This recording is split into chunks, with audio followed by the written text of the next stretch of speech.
Теперь я хочу попросить взять слово. Now, I would like to give the floor to the permanent representative of the Russian Federation to the United Nations,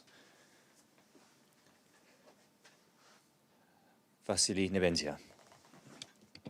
I understand we have translation, so equip yourselves accordingly.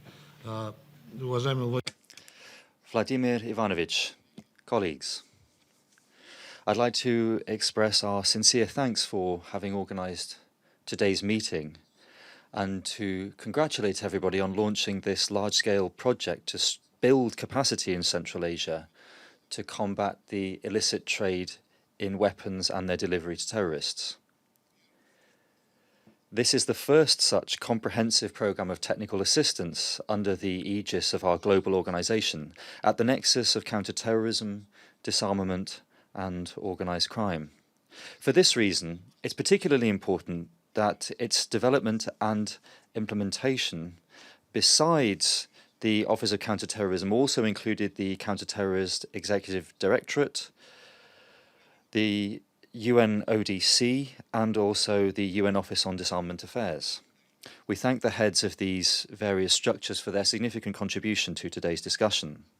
I'm very pleased to welcome colleagues from Kazakhstan, Kyrgyzstan, Tajikistan, Turkmenistan and Uzbekistan, and also the director of the Executive Committee of the Regional Anti-Terrorism Structure of the Shanghai Cooperation Organization, Mr. Gyosov. We're confident that the trainings and seminars that are stipulated for the program will be very useful for both the member states in the region and also experts from the specialized agencies of the UN and the SCO.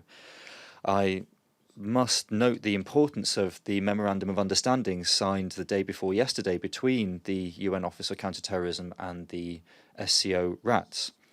Colleagues, the Russian Federation has allocated $500,000 for the first phase of the project.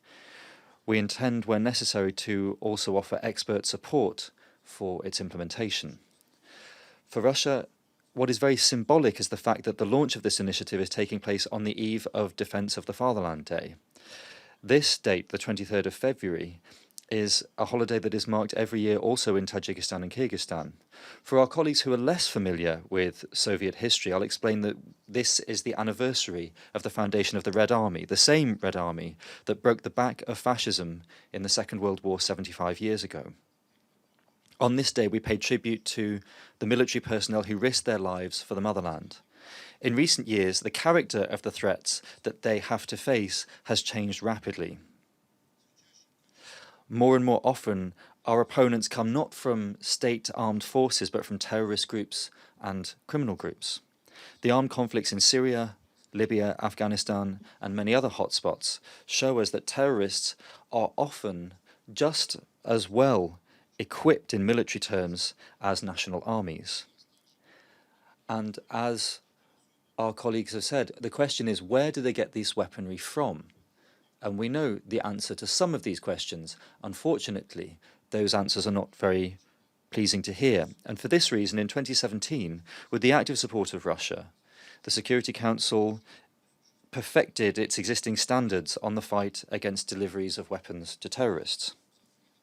At that time, Resolution 2370 was adopted, and the weapons issue was also then further reflected in the Madrid Principles on fighting foreign terrorist fighters and in Security Council resolutions 2462 and 2482. In line with these decisions, states should prosecute those who are responsible for the illegal trade in explosive devices, dual-use scoops, and also weaponry that is either not marked or incorrectly marked. We've also firmed up the demands in terms of the import and export of weapons, border cooperation and exchange of information.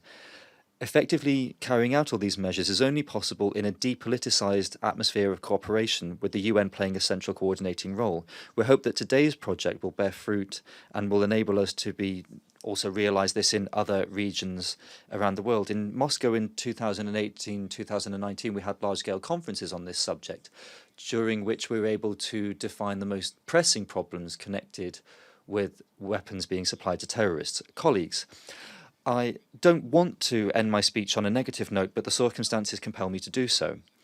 As you may have noted, on the preliminary agenda for today's meeting, initially There was supposed to be another Russian representative speaking today, and his absence in the room today is the latest result of the host country not fulfilling its commitments under the agreement on the UN duty stations when it comes to allocating visas.